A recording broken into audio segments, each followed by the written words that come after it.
Pilaster di Museum Bank Indonesia. Pilaster merupakan tonjolan pada dinding yang berbentuk menyerupai kolom karena memiliki badan dan kepala. Pada bangunan Bank Indonesia, kotak motif hias pilaster diadopsi dari motif Yunani kuno yang digunakan di bangunan-bangunan bergaya neoklasifikasi. Motif hias pilaster di Bank Indonesia Kota terdiri dari motif Ionik, Korintian, Romanes, atau gabungan dari 2-3 motif tersebut. Pilaster berlanggam Ionik memiliki bentuk yang ramping, terdapat ikatan volut atau gulungan yang melengkung ke bawah. Biasanya dihiasi dengan motif telur, panah, dan lainnya. Pilaster berlagam Korintia memiliki hiasan penuh, biasanya memiliki bentuk 2 garis. Pilaster di Museum Bank Indonesia. Pilasters on Bank Indonesia Museum. Pilaster is a protrusion on the wall with a column-like shape as having body and head.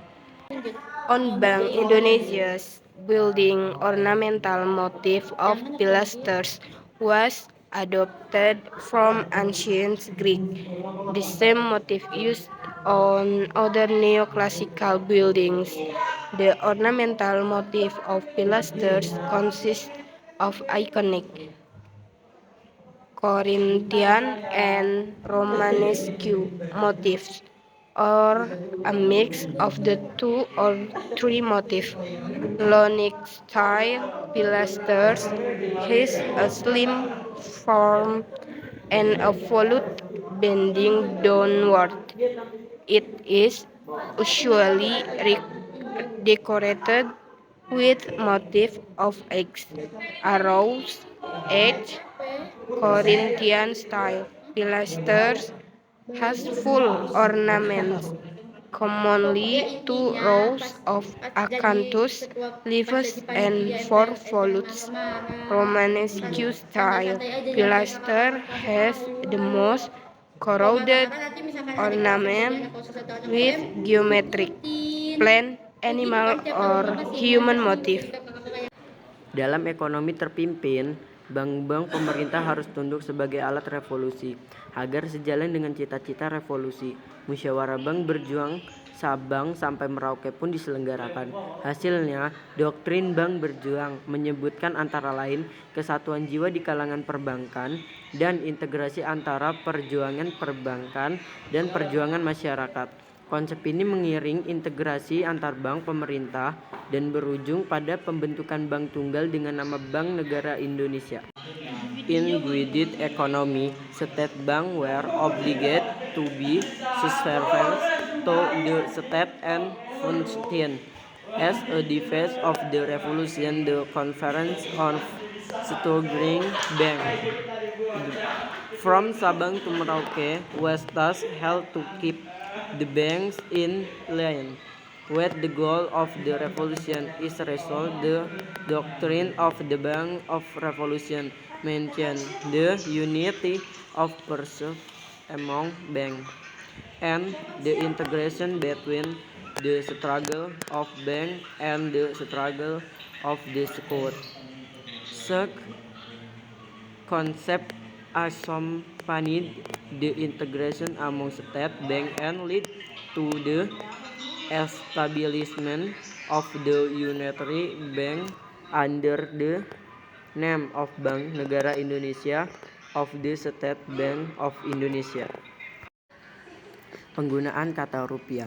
Kata rupiah diambil dari bahasa Sanskerta yaitu rupiah yang artinya perak.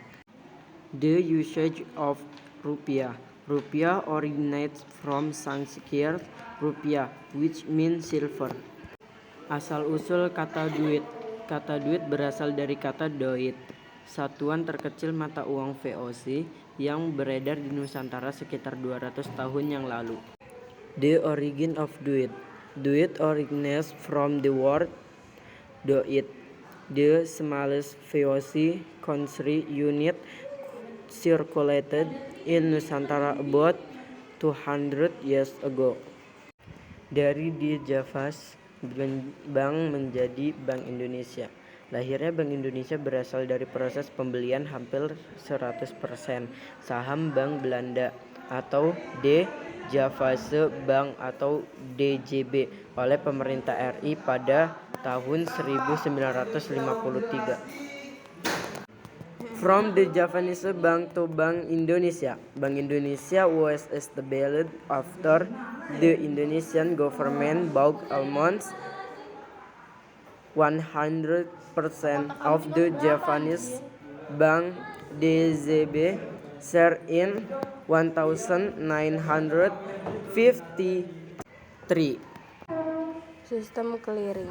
Berbagai perubahan sisi kemampuan bank, pemanfaatan teknologi, dan kebutuhan masyarakat diakomodasi oleh Bank Indonesia dengan mengembangkan sistem pembayaran yang cepat, efisien, aman, dan andal.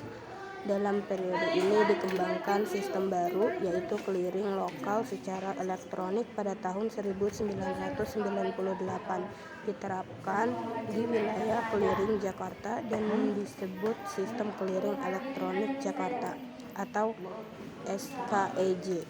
Pada awalnya peserta SKEJ ini hanya 8 bank. Peserta lain bergabung secara bertahap sesuai kesiapan. Untuk bank-bank yang belum menjadi anggota SKEJ tetap menggunakan sistem otomasi. Bank Indonesia has accommodated various changes in bank capabilities, technology utilization, and public needs by developing a payment system that is fast, efficient, safe, and reliable. During its period, a new system was developed, namely electronic local clearing in 1998, implemented in the Jakarta clearing area and called the Jakarta Electronic Clearing System (SKEJ). Initially, there were only 8 banks participating in the SKEJ. Other participants joined gradually according to readiness. For banks that are not yet members of SKEJ, they still use an automated system. Uang token adalah uang sementara yang dikeluarkan oleh perusahaan tertentu, misalnya perkebunan, lokasi perjudian, dan tempat hiburan, yang hanya berlaku di masing-masing tempat tersebut. Umumnya nominal atau nilai yang tercantum pada mata uang lebih tinggi daripada intrinsiknya atau nilai bahan untuk membuat mata uang. Penetapan nilai dan batas berlakunya uang token berdasarkan ketentuan perundang-undangan yang berlaku untuk waktu dan tempat tertentu. Uang token seperti uang ini dapat terbuat dari kertas, kayu, bambu, ataupun logam dengan berbagai bentuk segitiga, segi lima, atau bundar. Uang token beredar sejak era ekonomi liberal di Hindia Belanda pada tahun 1870-an, di mana pada saat itu banyak perkebunan swasta mulai didirikan. Money token. Token money was a temporary currency issued by a particular company, such as plantations, gambling, and amusement, which was only applicable in such premises.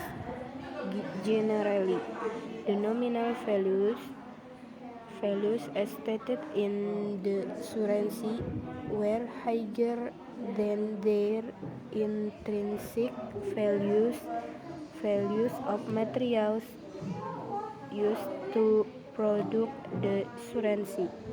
Values and time limits of validity of token money were set up in accordance with laws and regulations applicable to the specific times and place. Token money was made of paper, wood, bamboo, or metal in venous shapes, triangles, pentagons, or circles. Token money had been in circulation since the era of the liberal economy in the Dutch Indies 1870. when many private plantations start to emerge. Emas moneter, emas, dan emas.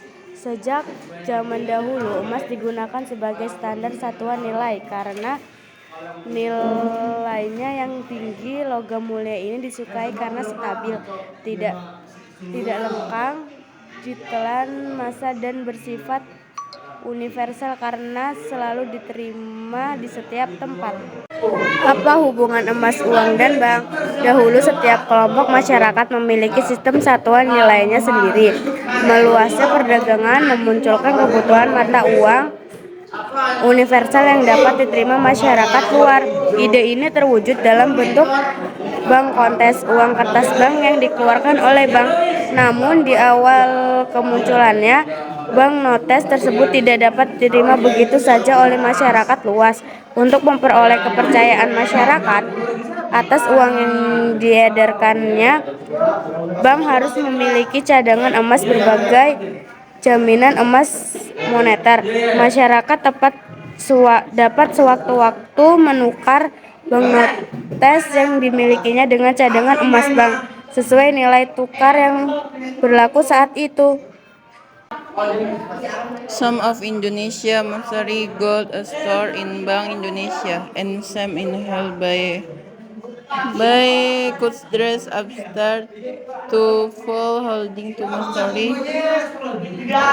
gold in Bank Nina, the infallible gold. We say before is birth of Indonesia monetary gold organization for many different funds on the earth.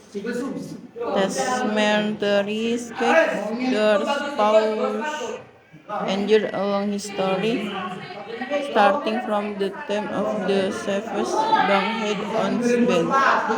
The question to Australia and South Africa. So might all think of the Japan military as the infant to archipelago in